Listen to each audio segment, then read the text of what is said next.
used water-based lube, it would be fine. Whoa, what are we talking about here? I asked, alarmed. V looked exasperated, but also fond. Natalia was explaining what pegging was to Roddy, who seems interested.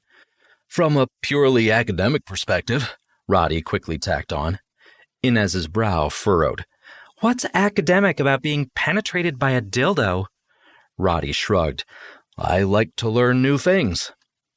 Okay, well, I hate to interrupt this fun tutoring session Natalia's running, but can we get back to the task at hand? I said.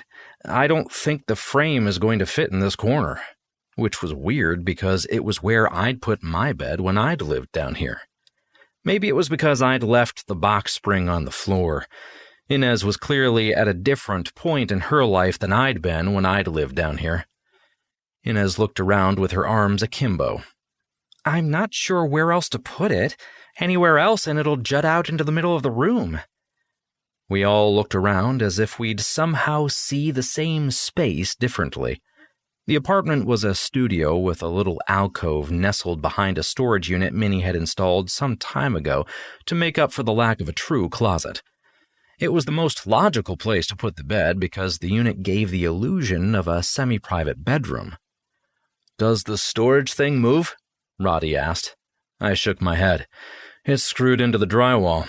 Looking at Inez, I asked, Do you need the frame?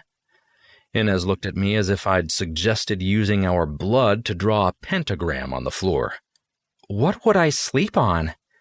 The box spring and mattress, I answered carefully, a little afraid of the intense way she carried herself. Inez was effortlessly cool in a way most people couldn't pull off. The few times we'd hung out, she'd struck me as someone who didn't put much stock into physical appearance. But if that was really the case, genetics had been kind to her.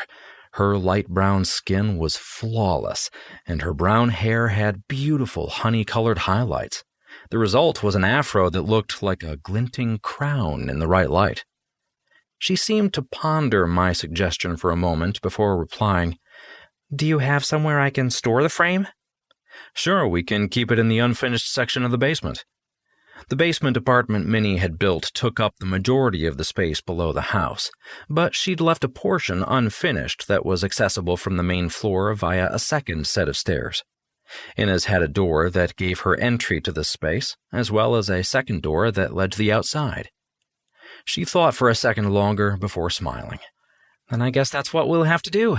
I'm sorry you guys have to take the frame apart after just putting it together. I should have measured. I shrugged. It's no big deal. And it wasn't. Inez could give a moving company a run for their money. She'd had everything that could be disassembled apart when we arrived. Everything that could fit in a box was packed away and labeled, and she'd even organized it in her apartment in the order she thought it would best fit in my truck. Putting the frame back together had taken minutes because she'd put the screws into a bag and taped them to the metal. I was just sorry she wouldn't be able to use it. Roddy scratched the back of his neck. Maybe we can find a slimmer frame. Inez shrugged. It's not a priority right now. I'll be fine. She rubbed his back as she passed him, missing the way his cheeks flushed. I eyed Roddy, wondering how deep his crush on Inez ran and if she noticed it. But I forced my curiosity down. Looking over at V, I couldn't help my smile.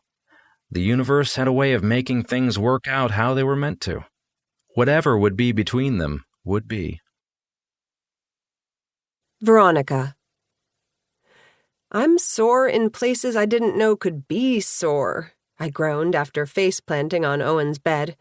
He chuckled. Like where? My hair, I muttered.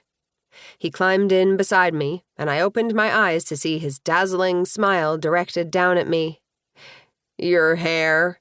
I pulled my hair back too tight, and now it's not only my scalp that hurts, but like the individual strands.